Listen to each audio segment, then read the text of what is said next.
Kaunti ndogo ya Mwea wameelezea wasiwasi wao kuhusu mashimo ya machimbo yaliyotelekezwa kwa muda mrefu katika eneo hilo. Mashimo hayo sasa yamejaa maji kufuatia mvua kubwa na yanahatarisha usalama wa watoto na wakazi kwa jumla. Wakazi sasa wanaitaka serikali ya kaunti ya Kirinyaga kuchukua hatua za haraka, kama anavyotuarifu mwanahabari wetu Munene John.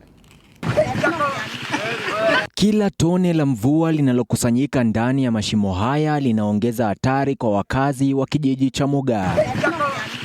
Mashimo haya ya machimbo yaliyotekelezwa ambayo hapo awali yalitumika kukusanya udongo mgumu wa kujengea barabara sasa yamejaa maji na kuwa hatari kwa jamii inayozunguka eneo hilo. Wakazi wanasema hali hii imekuwa ya kutia wasiwasi, hasa kwa watoto ambao mara nyingi huvutiwa na maji bila kufahamu hatari iliyopo. Ni hatari mpaka kuna skuturitoa mrevi hapa.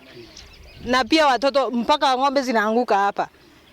Serikali itufensie hizi mashimo, afu barabara pia watutengenezee. Wazazi wameeleza hofu yao kuhusu usalama wa wanafunzi wa shule ya msingi ya Mugaa iliyo karibu, wakionya kuwa uwepo wa mashimo hayo karibu na shule unaongeza uwezekano wa ajali. Na hata mkituambia tuchunge watoto kwa shule, tunaona angalau hapa ni vipo imetukarimbia. Juu watoto wengi wataanguka. Watu wakikuja wakiwa wamekunywa pombe zao wataanguka hapa na wataishia kwa hii mashimo. Wakazi wanailaumu serikali ya kaunti ya Kirinyaga kwa kuacha mashimo hayo wazi baada ya shughuli za uchimbaji, wakidai kuwa mitambo na malori ya kaunti yalitumika kukusanya changarawe bila kuwekwa kwa hatua zozote za kuhakikisha usalama wa eneo hilo baada ya kazi kukamilika.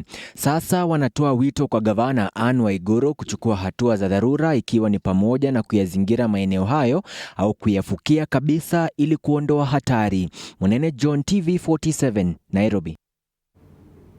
Namna kufuatia ongezeko la watoto